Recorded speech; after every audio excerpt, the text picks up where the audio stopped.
It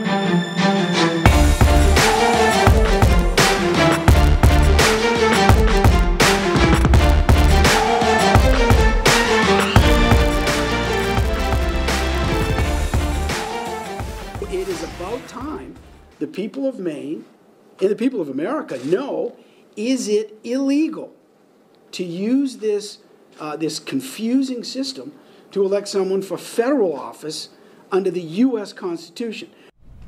Congressman Bruce Poliquin's campaign files suit to try to stop the ranked choice vote counting process. Good evening, everyone. I'm Lindsay Mills. And I'm Lee Goldberg. Congressman Poliquin says ranked choice voting is unconstitutional, that he won the election fair and square by more than 1,500 votes. The lawsuit's asking Assistant Attorney General Phyllis Gardner to have Secretary of State Matt Dunlap immediately stop the ranked choice ballot process. The campaign of Democratic challenger Jared Golden calls the suit an affront to the law and people of Maine.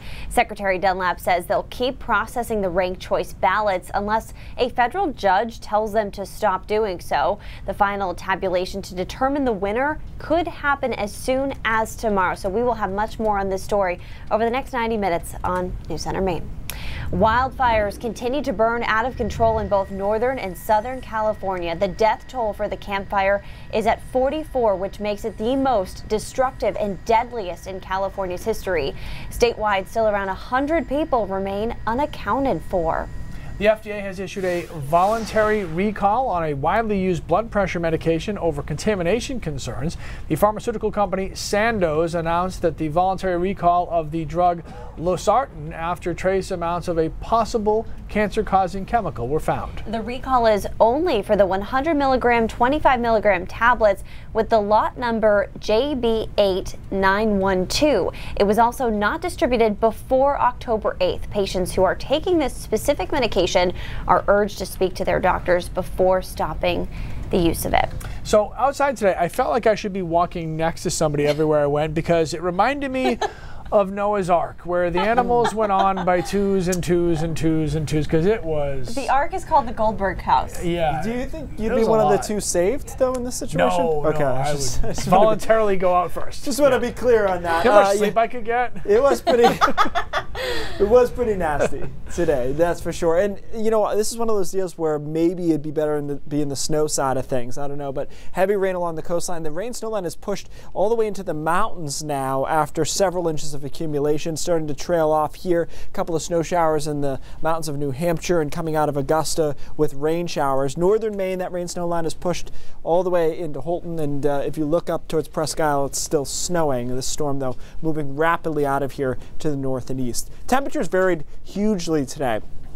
Got into the low 50s along the coastline, stayed below freezing, though, throughout the day in the mountains, and we're starting to all fall temperature-wise now tonight. So temperatures drop quickly tonight into the 20s, teens in the mountains. There will be a little flash freezing going on there. I think the winds pick up, though. That actually helps us. It tends to evaporate things, dry things more quickly. Tomorrow morning, we're starting in the 20s and teens, and notice even through the sunshine in the middle of the day, we're having a hard time getting above 27, 28 degrees, even along the coastline, and that's going to be the theme tomorrow. Cold, windy. Thursday looks chilly as well. And then, guys, the storm that I've been hinting at for a while, I think has potential to bring snow all the way to the coastline, taking a shot at a snowfall map in a few minutes. Oh, good. I know. Snow would be better at this point. That is true. A Brunswick man is alive today, thanks in large part because of some first responders who literally were able to bring him back to life. Chris Costa spoke to the firefighters, the EMTs, and the man they helped save. Well, and Lindsay, Neil Anderson knows what it means to be considered clinically dead. That's why he did something that these firefighters say they've never seen before. A call for help happens without warning. Firefighter Dale Reel remembers the night of October 25. They said we just finished eating and the call came out. A male subject passed out in the passenger seat, unresponsive, unknown status at this time. Firefighter EMT Alan Bushy was one of the first to arrive on scene. Unconscious, checked for pulse. He wasn't breathing, no pulse. We had to take him out of the car and onto the sidewalk. That's when Bushy and Reel started CPR on the man. Yeah, he was no pulse. He was, in our mind, he was dead. And there was nothing much more than dead. After more than 20 minutes of CPR, they establish a pulse and rush him to Mid-Coast Hospital. He needs further treatment, so they drive him to Maine Medical Center. There was a life-changing night. June Anderson still has the T-shirt her husband Neil was wearing. They cut that off. Neil is alive. I realize you can drop dead and not know it at any time. Dr. Neil Anderson, the former chief of Bath Memorial Hospital's emergency department, knows exactly what it means to be clinically dead. But you know exactly what it means when somebody is brought to the hospital and they're coding. Oh, do I? I've done that so many times. I mean, it's ridiculous. I've done CPR. I've watched people die in front of me. Which is why, when Anderson left the hospital, he made a very important phone call. The fire and rescue saved my life. You guys certainly did a bang-up job, and I want to just thank you. For many of these men, it's the first time they've saved someone who was in cardiac arrest. The patient gets to spend another holiday with his family. The angels were looking out for him that night. On that night, those angels drove yellow trucks. And I just wanted to say thank you with all my heart. Now, like many fire departments across Maine, the Brunswick firefighters say their department is short-staffed. If another call had come in, they would have been relying on mutual aid from a nearby town because literally all of the firefighters on that shift were out at that call. Neil says that he still hopes to get in touch with all the firefighters, the paramedics, the EMTs, and the hospital staff that helped save his life. Lee and Lindsay. The month the month of September of this year, 2018, is the highest revenue month in the history of the state. With lower taxes, because everybody's working. People are moving to Maine now. Our population actually has gone up the last 2 years. So, and we have a low unemployment rate. Our per capita income is growing at above the national level. We're at 5% growth. The national level is at 4.2% growth. So we are moving ahead. I am going to advise the incoming governor that we should, this $1.6 billion of surplus money we have, we should give some of that back to the taxpayers by lowering the taxes again. More than $1 billion Governor Paul LePage will leave office with, a record amount of money in Maine's cash bin. That surplus goes mostly into the general fund and gets used to support most of state government. 1 week from today, we'll have a story with Mr. and Mrs. LePage talking about their time in the Blaine house, life at home, and what lies ahead in their future. Well, the days of free parking in public lots in Biddeford were supposed to be in the rearview mirror by now because the city was going to roll out its 3-phase parking plan to address some parking shortages. But now Biddeford City Council wants to answer questions and clarify any confusion. So mark your calendar, next Monday at 6, there's a public hearing at the Biddeford High School Little Theater. As of now, the plan to implement paid parking in municipal lots is expected to take effect December 1st. You know, we love the That's So Maine moments, and this one courtesy of the Winslow Police Department, and it is a great one. Check it out. This is a video of a police officer giving a ticket. Dunkin' Donuts gift card to the person going by right there. So that's he probably was freaking out when he saw the get pulled over. It's like, wait a second, I wasn't even speeding. But that's instead a nice of a ticket, he gets the Dunkin' Donuts gift card. So feel free to pull me over. Just if it's for a Dunk's gift card. Throwing it out there. Yeah, only if it's for that. There you go. All right, Lee runs late and he runs out of Dunkin' Donuts. I do, and I don't drink coffee. Right, that's the excuse if you get pulled over for speeding, you're running late. Right. Or I have to get to a child. Okay. All right, which makes better money sense, signing a plowing contract or paying by the storm? Keith Carson has the science that could save us some cash. Also ahead. I think what doesn't give you hope that you don't have to just sit down in a chair and get worse. Mainers fighting Parkinson's from within the ring.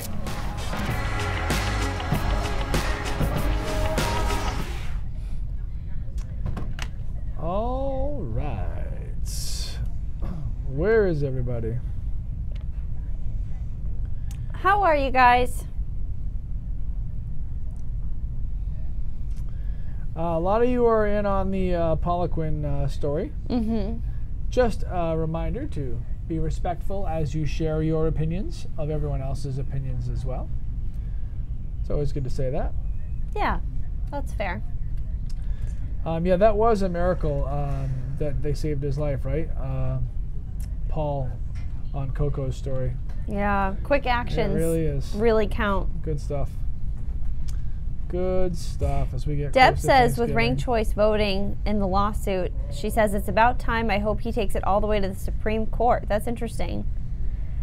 Viola's wondering if he wins the ranked choice, will he then drop the lawsuit?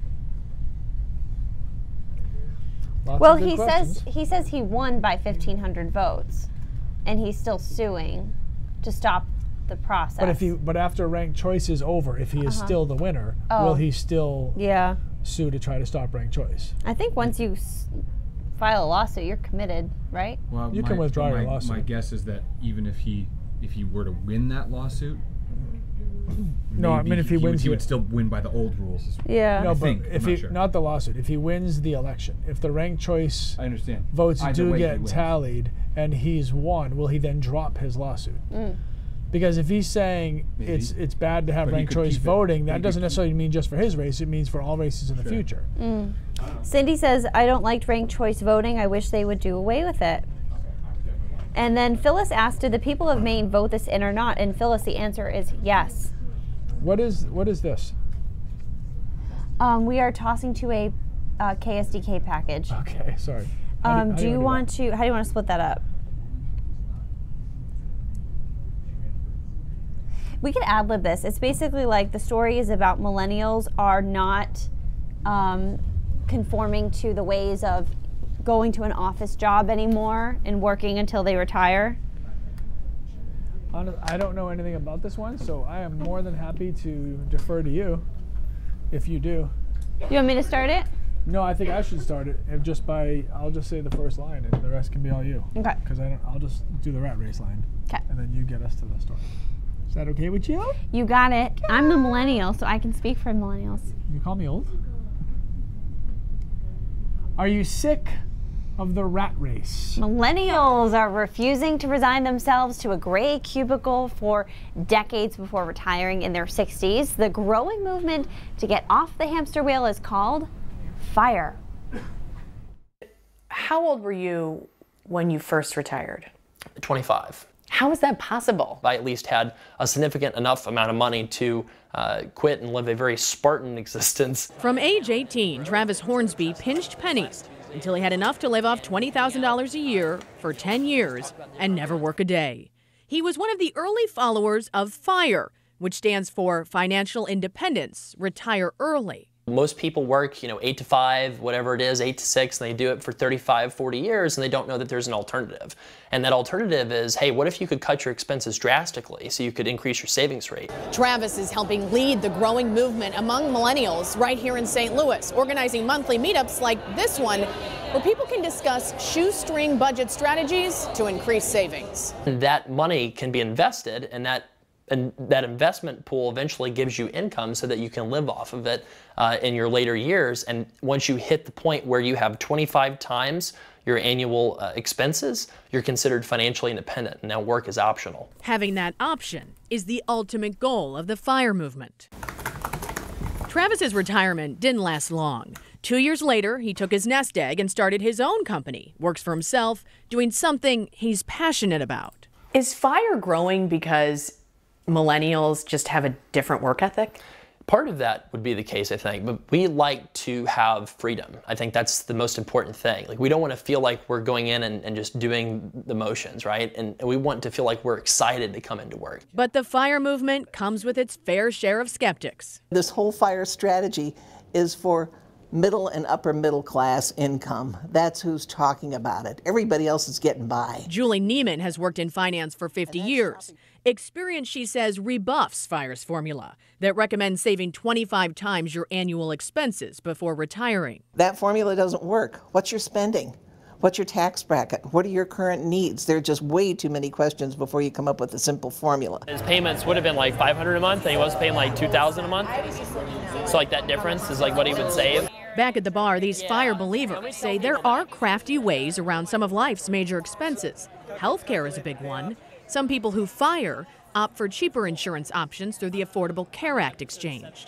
Others join healthcare co-ops where members share medical costs. There's all these life hacks that people that, have never thought about this before wouldn't even realize are possible to get your expenses very low. This guy is also one of Travis's life hacks. As soon as Travis got married, his close friend moved in and pays rent. Now, at the ripe old age of 28, Travis has achieved financial independence. And now going to work doesn't seem so bleak. 1, 2, 3. I don't really want to retire anymore. I'm really excited about what I'm doing every day. I feel retired, even though I work a decent number of hours, because I'm doing something that's helping tons of people, and I'm passionate about it. And this story was from our sister station, KSDK, in St. Louis. Okay, so we all know winter is coming in April. Yeah, drum roll for Lindsay and all you other Game of Thrones fans. April 2019, that's when the 8th and final season will premiere. No hints about what the final 6 episodes will bring. Better have Jon Snow and it better have my girl Khaleesi. All right, that's all I'm going to say. Shots fired from Lindsay. More and more people with Parkinson's are taking up a new sport that makes them feel pretty good. And Keith's forecast, will that make us feel pretty good? No.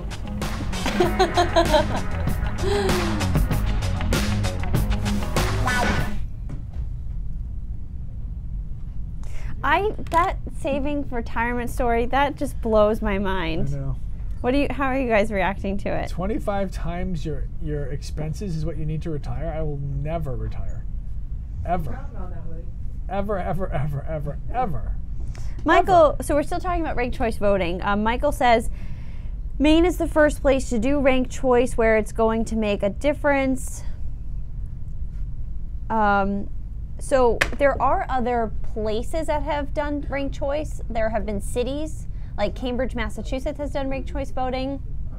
Christina did that whole story on Minneapolis, Minnesota did ranked choice voting, but Maine is the first state to use it in a statewide election. David writes, RCV has been voted Are we coming back for the tag? for Isaac, 2 times by the voters of Maine.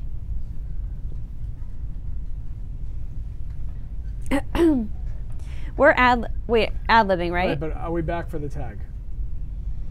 We must be, right? We have to be, because we're going into what's happening. Because this is my tag, so I'm not going to bring it with me. Okay, where are we going? We're over there. Okay. I don't need this. Nope. Okay. So how would you like to split this up? I could say something about like any challenge is best attacked with a team or something like that, like support. I don't know. What do you want me to say? It's your story. I could say something about like. How about it's one thing to be faced with a challenge. It's another. Is one thing to what? Accept a challenge? No. Being faced with a challenge is one thing. How you respond to that challenge is another. Okay. Thank you. Something along those lines. If I had time to write it, that's probably what I would have written. So. Guys, you're seeing the behind the scenes. Yeah. Lee's telling me what to say. What's unique is she's listening. I tell her all the time. The listening part doesn't happen, but she's out of choices right now since we are on the air. Yeah, I couldn't use ranked choice voting with this one. No, you're just kind of stuck with it. 15 seconds.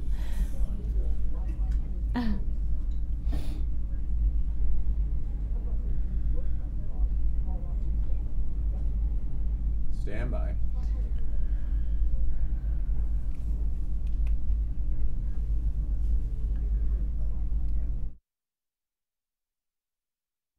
Being faced with a challenge is one thing, responding to a challenge is another. Yeah, there's a group of people all across the country and in our state as well that have a pretty bad disease, but they have chosen to fight back. So we need 4 people to start with their... Parkinson's disease can be debilitating and robs people of so much. A program offered at Coastal Rehab in Cape Elizabeth is helping fight back. Welcome to Rock Steady Boxing, where the mission is to empower people with Parkinson's And then put it all together 5 times. 1, 2, 3, 4, 5. and enhance their daily quality of life. The forced intense workouts are designed to move people's bodies in all planes of motion while also challenging cognition and reaction times. Can even help slow down the progression of the symptoms for them. So exercising on a very regular basis, exercising hard, it's what's important for people with Parkinson's. Boxing can help with balance, hand-eye coordination, speed of movement, agility, muscle power, mental focus, and rhythm. It can also have as many psychological benefits as it does physical. We have their spouses coming up to us and saying that we've changed their lives with this. So their daily living at home is being influenced too by the class time spent here. I think what it does is give you hope that you don't have to just sit down in a chair and get worse. There's things you can do. There are over 500 Rocksteady affiliates in the country. There are 5 in our state, the one in Cape Elizabeth, Brunswick, Boothbay, Lewiston, and Ellsworth. It's an unbelievable program, so if you have Parkinson's, you know somebody who does, maybe check that program out, because everybody there said it really is helping them a lot. So. That's awesome. Yeah, there you go. Good stuff.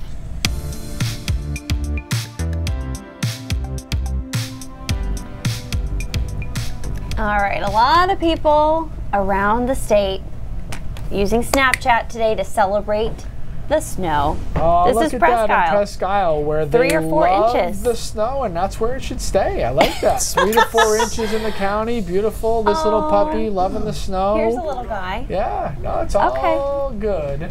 Yeah, it's like a snow globe. It never stops up here. Ooh, Sorry what is about that. Is that. that Presque Isle too? That's got to be county related, I would imagine. Yeah, I gotta say. I feel like that's to have snow like that. I mean, that's probably At what this we're talking point- about. Look very mountainous, so. I texted my mom first thing this morning and I said, at this point, I just would rather it be snow. Well, it's funny you should say that then, Lindsay, because we might be able to oblige that on Friday for you. I actually do agree. I do agree at this, like when it's like this, when it's raining like this, but either way, it was pretty nasty along the coastline. It did snow considerably in northern Maine and the mountains, 6 inches of snow there. A couple of snow showers in the backside into the mountains right now. That'll dry up as it heads downhill. We're pretty much done along the southern coastline, and still snowing over northern Maine and raining over down east, but all this zipping out of here to the north and east. So we start clearing out tonight. Cold tonight, so we will see some hardening and freezing of any snow that we have left, or that we have in the mountains and the foothills. By tomorrow morning, it's cold. It's in the teens, 20s, even along the coastline, and tomorrow is a bright day. But I'll tell you what, go outside, it'll be in the 20s, it'll be windy. So the wind chill will be in the teens, even in the middle of the day, the coldest day we've had so far this season for sure. And then very chilly Wednesday night into Thursday, single digits, some areas below 0 heading into Thursday morning. We start with a lot of sun Thursday, and then we cloud up from southwest to northeast for our next storm system. Here's what we're looking at for Thursday morning. Low teens along the coast. Look at Rangeley, Berlin, Freiburg, 0, 2, 2 below, 5 in Greenville. And this is important because as our next storm moves in, it will run into some considerable cold air. That happens Thursday night, and it starts as snow pretty much everywhere, and I think we're going to be right on the line between snow and sleet along the coastline, with maybe southern York County getting into the rain, but it snows through much of the day on Friday before clearing out on Friday night. Now, granted, we're 3 days out, so the exact track is going to be really, really important, but it's no fun if you don't give it a shot, right? So here's what we're thinking for snowfall amounts, and again, this is Thursday night through the day on Friday. I've got the coast in 1 to 3, and I think there'll be quite a bit of sleet mixing in on its current path. 3 to 6 widespread here across the interior into the foothills, 6 to 8 into the mountains, and out towards Freiburg, 6 to 8 as well. What I will say about this, guys, is the chances of it being adjusted downward are lower than the chances of it being adjusted upward, particularly away from the coast where 3 to 6 may be on the low side. But again, probably the only map you'll see from a somewhat reputable source. I'm not that reputable, but yeah. So we'll take an early shot at it. And Saturday and Sunday look okay, chilly. We should melt most of it away from the mountains on Saturday. So if it does snow along the coast, I'm trying to tell my plow guy not to come. By the way, Brain Drops is about plow guys. What makes most financial sense? Yes. There's a state championship football game scheduled for Friday night in Orono, so that'll be fun. Yeah, it's going to snow. Wet and wild. Here we go. All right, here we go. A lot more coming up on News Center Maine at 5:30. Let's check in to see a preview with Cindy Williams. Hey, Cindy. Hi, guys. There were indications that he would probably do it. Well, today he did. We are going to hear from both sides about Bruce Poliquin's decision to take ranked choice voting to federal court. And a prime piece of real estate is set to be demolished soon. Millinocket residents will have a tough decision to make this week. Those stories and more ahead at 5:30. Back to you. All right, thanks so much. Brain drops when we come back.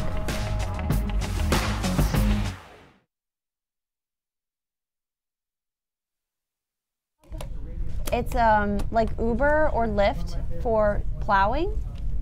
So if you have like a plow in your truck, you can sign up to plow people's driveways as they request it. So people who don't have regular people, just... Yeah, so you can request and you can schedule. So like I told my dad about it, and he's like, great, he's gonna schedule plows to come for my grandfather so that he doesn't have to do it. But then you can also make extra money if you have the plow on your truck and you want to like... Yeah. What's it called? I think it's called, let me just look it real quick so I'm not telling you guys the wrong information. I think it's called Snow Hub.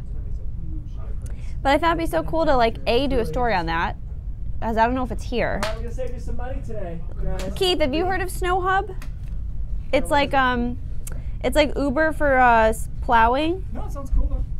Yeah, Snow Hub. There's no W. It's SNOHUB, So one you word. order a plow to your house? Yes. Yeah. Or you can schedule one to go to, like, if you have aging parents that you're taking care of, you schedule to go to your... Send them over. That's cool. Yeah. I'm downloading it. I like that because I wonder if you can set the criteria. One problem I always have is Mm-hmm. I don't want them to come in this 8-inch, but that's what most of them do just to be consistent and liability-wise. But like a day like tomorrow or a Friday, I would probably say don't bother. Yeah. But usually you can't do What's that. the weather for Saturday? It's like 43, 44. So whatever does come Friday's gone on Saturday.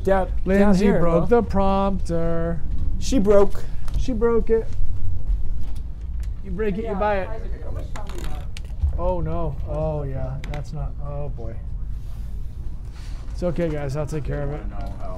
LifeWithLindsay.com. No.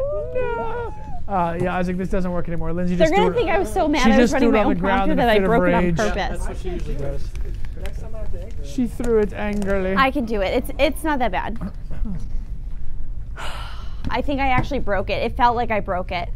Didn't it feel like I broke it? It looks like you broke it. Did it work? Did you it's try in it? a bunch of places now. It's what? It's in some separate pieces. It broke into several pieces? Did it really? Did you pick up both pieces? 3 pieces? Does anybody have super glue? Or duct tape, which obviously fixes everything? I didn't do it on purpose. How about whoever You had your temper tantrum, you threw it on the ground. We all saw.